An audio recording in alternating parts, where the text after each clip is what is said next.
happened on the morning of December 26, 2004, 100 miles west of the island of Sumatra.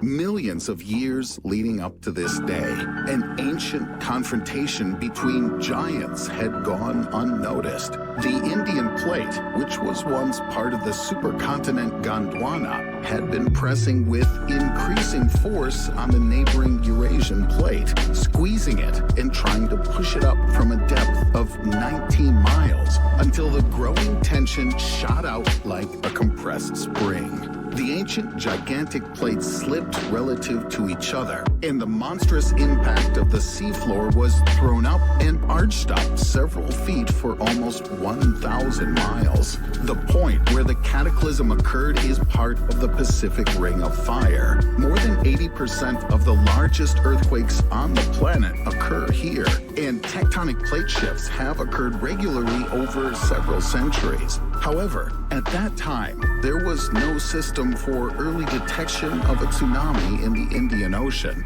or a system for notifying the population in coastal areas, and carefree tourists continued to enjoy sunbathing on golden sand, playing with children, and diving into the incredibly beautiful and safe ocean.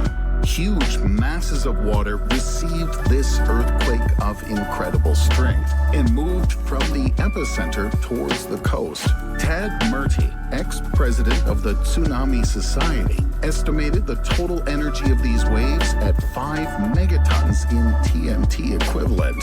This is twice the total power of all the ammunition detonated during the Second World War, including 2 atomic bombs.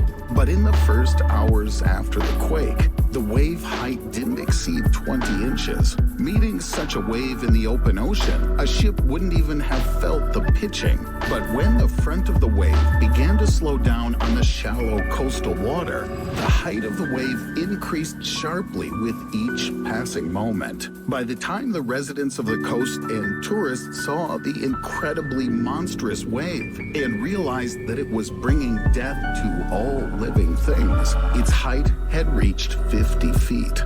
This water monster struck an unexpected blow on the coasts of Indonesia, Sri Lanka, India, Thailand, and other countries. People relaxing on the warm sand under the hot sun, sleeping under the air conditioning of their rooms, making their choices on the menu before breakfast at a local restaurant, were all caught off guard. In the first seconds, the dark gray wall of water demolished the beach of sun chairs and umbrellas with ease, without any resistance. Within a minute or two, it was crushing overpasses, hurling cars, destroying man-made metal and concrete. It didn't even matter who could swim better. The flood of overturned cars, uprooted palm trees, and thousands of tons of smaller debris swallowed up everything in its path, dragged it several miles inland, and dumped everything there, regardless of the twisted metal and corpses.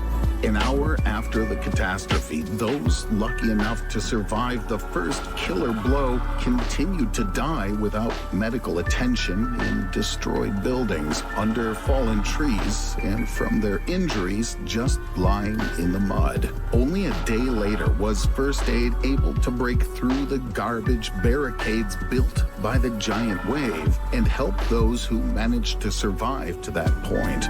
Later, it was estimated that 300,000 people drowned on the coast, were left under the rubble of buildings, or were crushed by the flood. Some of them were never found and are considered missing. The greedy ocean must have taken their bodies when the water receded. It's a terrible tragedy, but it seems that such a tsunami cannot threaten all of humanity, only certain regions. But what if the source of the wave isn't an earthquake, but something more terrible? This is the ancient crater Chicxulub. Its monstrous size is 112 miles in diameter, and its original depth is up to 12 miles. It was formed almost 67 million years ago when an asteroid with a diameter of more than 6 miles crashed into the peninsula known to us as the Yucatan at great speed. The impact power of the asteroid is estimated at 100 teratons in TNT equivalent, which is exactly 1 million of the earthquakes in the Indian Ocean. How would you like the size of a tsunami 160 feet high, or 330? It's difficult to imagine the consequences of waves that could sweep across continents from end to end across the planet. But one thing is clear, the survivors would be few. And it's not guaranteed that under the conditions of their new life, they would be happy.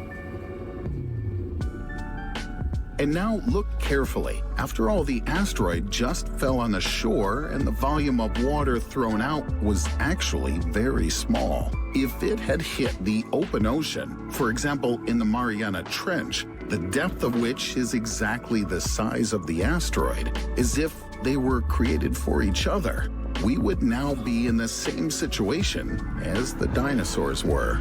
Yes, a tsunami is a monstrous, deadly disaster, but its impact is instantaneous, and afterwards, humanity has time to restore its strength and take up some measures. For example, build an early tsunami detection system for rapid evacuation of coastal areas. But there may be more terrifying flood scenarios when the water level rises for a long time or even forever. In 2015, NASA experts showed that the level of the world ocean is growing faster than expected, and in the coming decades, it will rise by 3 feet. If the warming trend continues, the glaciers at the poles of our planet will continue to melt, and the level of the world ocean will rise and rise as all the ice on the planet turns into liquid. Here's a map of the continents of this future. At first glance, it may seem that the land on it looks the same as before.